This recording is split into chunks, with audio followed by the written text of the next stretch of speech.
ఇవాళ రేపు అనుకోకుండా ఏదైనా రోగం వస్తే క్యాన్సర్ పేషెంట్ అయితేనో, కిడ్నీ పేషెంట్ అయితేనో, హార్ట్ పేషెంట్ అయితేనో లక్షల రూపాయలు వీళ్ళకు హ్యాండ్ టు మౌత్ ఉంటుంది.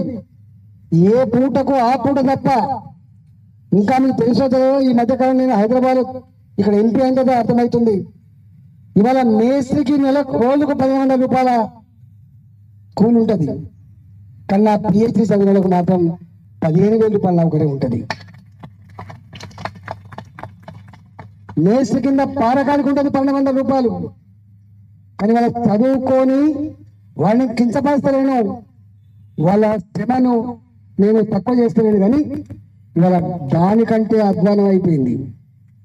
కొంతమంది పేరెంట్స్ అంటున్నారు ఈ మధ్య కాలంలో, వీడు చదివేయకపోతే నాతో పాటు పనికి వచ్చు, చదివేయకపోతే వీడు నాతో కూలి మేస్త్రి అవుతుండే, మంచి జీతపత్యాలతో తొందరగా పెళ్లి చేసుకొని బాగుపడుతుండే. కానీ నా కొడుకుని ఇంత గొప్పగా చదివిస్తే, అవుట్ సోర్సింగ్ నౌకర్లో పనిచేస్తే ఎవరు పిల్లనిస్తలేరు, పెళ్ళి అయితే లేదంటే బాధ వేధిస్తున్నారు. అందుకే ఈపీఎఫ్ పిఎఫ్తో పాటుగా ఆ కుటుంబంలో ఎవరికైనా వైద్యపరమైన అవసరం వచ్చినప్పుడు వాళ్ళు కుదరబెట్టుకుందామంటే ఇల్లు ఉండదు, అప్పు పుట్టదు, వాళ్ళకు అవుట్ సోర్సింగ్ కుట్టాలి. కాబట్టి తప్పకుండా వాళ్ళకు హెల్త్ కార్డు ఇష్యూ చేయాలని చెప్పి నేను డిమాండ్ చేస్తున్నాను. ఎంప్లాయీస్ కంటే హెల్త్ కార్డులో మూడోది వీళ్ళకి ఏజెన్సీ జిఎస్టీ, వాళ్ళే బిచ్చగాళ్ళు కూడా వాళ్ళకు జిఎస్టీ 18%. నేను తప్పకుండా దీని మీద ప్రస్తావించే ప్రయత్నం చేస్తా. ఏ పార్టీలో ఉన్నా ఏ అధికారంలో ఉంటా.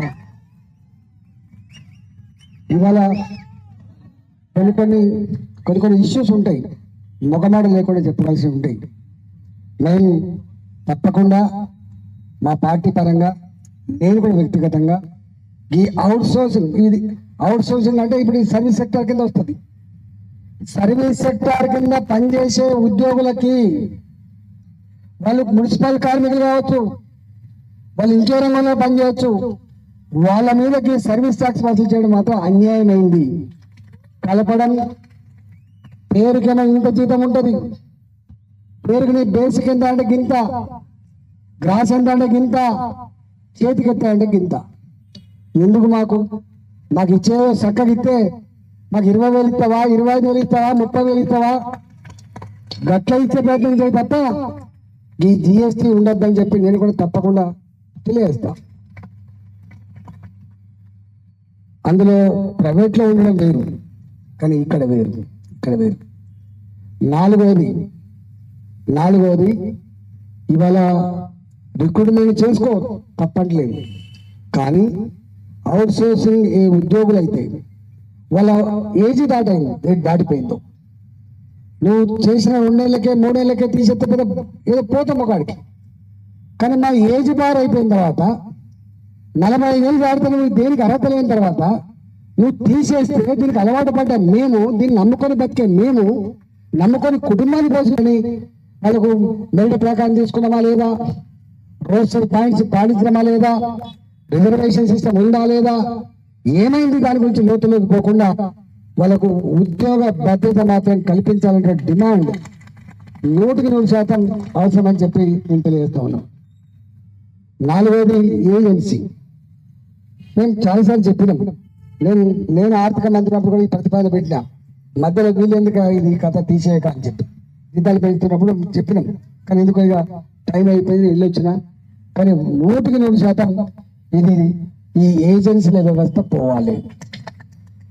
వాళ్ళు ఏమనుకుంటారంటే ఈ ఏజెన్సీ సిస్టమ్ లేకపోతే వాళ్ళు ఒకసారి గవర్నమెంట్ నుంచి నేరుగా డబ్బు అందుకుంటే వీళ్ళు ఉద్యోగులుగా ఉండే ఆస్కారం ఉంటుంది, కోర్టుకు ఉండే ఆస్కారం ఉంటుంది అని చెప్పి వీళ్ళు మనకి చెప్తా ఉంటారు, మనకి సూత్రాలు చెప్తా ఉంటారు. నేను అంటున్నా, ఒకవేళ నీకు గంట భయం, నీడం చూసి భయపడే ఆస్కారం ఉంటే, నీకు గంట నమ్మకం లేకపోతే ప్రభుత్వంలోనే ఒకటి క్రియేట్ చేసి, సొసైటీ క్రియేట్ చేసి దాని పరంగా వీళ్ళు అలవి కానీ హామీల గురించి వాళ్ళు అడగట్లేదు. వాళ్ళు అడుగుతున్నది నిత్యం వాళ్ళు పడుతున్న బాధ, వ్యధ, ఆ సమస్యను పరిష్కరించాలని చెప్పి కోరుతుంది. కాబట్టి ఇవాళ ప్రభుత్వాలు ఇంతమందిని ఇవాళ నిరుద్యోగ సమస్య ఎట్లయిపోయింది మనం చూస్తున్నాం. ఒక చిన్న అవుట్ సోర్సింగ్ ఉద్యోగం ఉంటే 50 మంది వస్తారు అన్న ఒక ఉత్తరమి అని చెప్పి. ఏ యువశక్తి, ఏ క్వాలిఫైడ్ యువశక్తి నాకు తెలిసి సకల సమస్యలకు పరిష్కారం ఇవ్వద్దని కూరగాయలు అమ్ముకున్న తల్లి, పళ్ళు అమ్ముకున్న తండ్రి, ఆటో నడుపుకున్నటువంటి మా అన్న ఇవాళ చదివించింది. గుడిసెళ్లలో కూడా ఒకప్పుడు మగపిల్లలు చదువుకుని ఉండే, కానీ ఇలా ఆడపిల్ల కూడా చదువుకుంటారు, వాళ్ళే మంచిగా చదువుకుంటారు. Which is the richest country and globe అనగానే మానవ సంపద కలిగిన దేశం అని చెప్తున్నాం కదా. మరి భారతదేశం 140 కోట్ల జనాభా కలిగి ప్రపంచంలోనే అత్యధిక యువశక్తి కలిగిన భారతదేశం. ఈ యువశక్తిని నిర్వీర్యం చేస్తే, ఈ యువశక్తిని దేశ పురోగమనంలో వాడుకోకపోతే, ఈ యువశక్తి యొక్క మేధా సంపత్తిని ఇవాళ మనం వాడుకోకపోతే దేశం ఎట్లా ప్రపంచంలో గొప్ప దేశం అవుతుంది?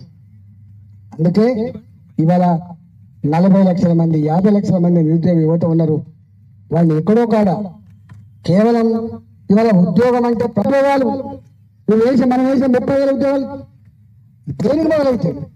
నేను ఆర్థిక మంత్రి ఉన్నప్పుడు చూసిన మన మొత్తం ఉద్యోగులు, ప్రభుత్వ ఉద్యోగులు మొత్తం ఎంప్లాయ్మెంట్ జనరేషన్లో 2.5% కూడా లేదు.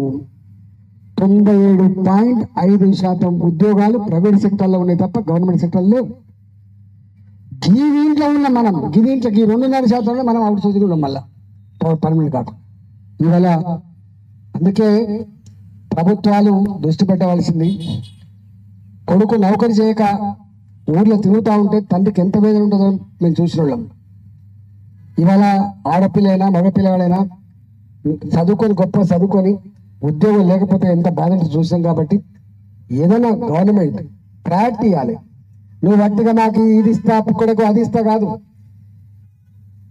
ఏది గొప్ప ప్రభుత్వాలు నా మేధా సంపత్తికి, నా శక్తికి అనుగుణంగా మాకు కనుక పని కల్పించగలిగితే నీ ఎవరి దగ్గర పిచ్చమెత్తుకోవాల్సిన కర్మ మాకు పట్టలేదనేదే ఇవాళ నిరుద్యోగ యువత యొక్క డిమాండ్. ఇవాళ మాకు పెన్షన్ నిరుద్యోగ వృత్తి అడగట్లే, నేను బిచ్చగాలమైన తర్వాత టెలివిజన్కి ఏమని అడగట్లే, నేను పేదలమైన తర్వాత పెన్షన్ ఏమని చెప్పి అడగట్లే.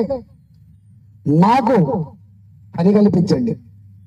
ప్రభుత్వ ఉద్యోగమే కాకపోవచ్చు కాక మాకు పని కల్పించండి. నా కాళ్ళ మీద లేబడి బతికేటువంటి శక్తిని, సత్తాను ప్రభుత్వాలు ఇవ్వాల్సిన బాధ్యత ఉంటుంది. అందువల్ల ఇవాళ వాటిగానే ఇస్తున్నా, బీసీ రుణాలు ఇస్తున్నా, ఆ లోన్ ఇస్తున్నా అని చెప్తున్నారు, కానీ ఏది చక్కగా లేదు. నేను ఒకటే ఇవాళ ప్రభుత్వానికి, బాడీకి ఇవాళ కాళ్ళకు మన బాడీ బరువు కాదు. మన దగ్గర పనిచేసేటువంటి నీ సిస్టంలో నిత్యం 16 గంటలు పనిచేసే. ఒకప్పుడు ఉద్యోగి ఆఫీస్ ఉంటేనే నౌకరి, ఆఫీస్ ఉన్నంత అయితే నీకు డ్యూటీ ఉన్నట్టుండే. సెల్ ఫోన్ చేతికి వచ్చిన తర్వాత పొద్దున 6 గంటలకు మొదలు పెడితే, లేచినప్పటి మొదలు పెడితే పడుకునేంత వరకు డ్యూటీలో ఉంటాం. గుర్తుపెట్టుకోండి, సెల్ ఫోన్ చేతున్నంత వరకు మనం నౌకరీ చేస్తూనే ఉంటాం. వాళ్ళు ఫోన్ చేస్తూనే ఉంటారు, మనం మాట్లాడుతూ ఇంత పని చేస్తున్నా, ఇంత ఇన్వాల్వ్మెంట్ అవుతున్నా, మీకు ఇంత మంచి పేరు తెచ్చి పెడుతున్నా, ఈ అవుట్ సోర్సింగ్ ఉద్యోగుల యొక్క డిమాండ్ని ఆలకించమని చెప్పి మాత్రం కోరుతున్నాను.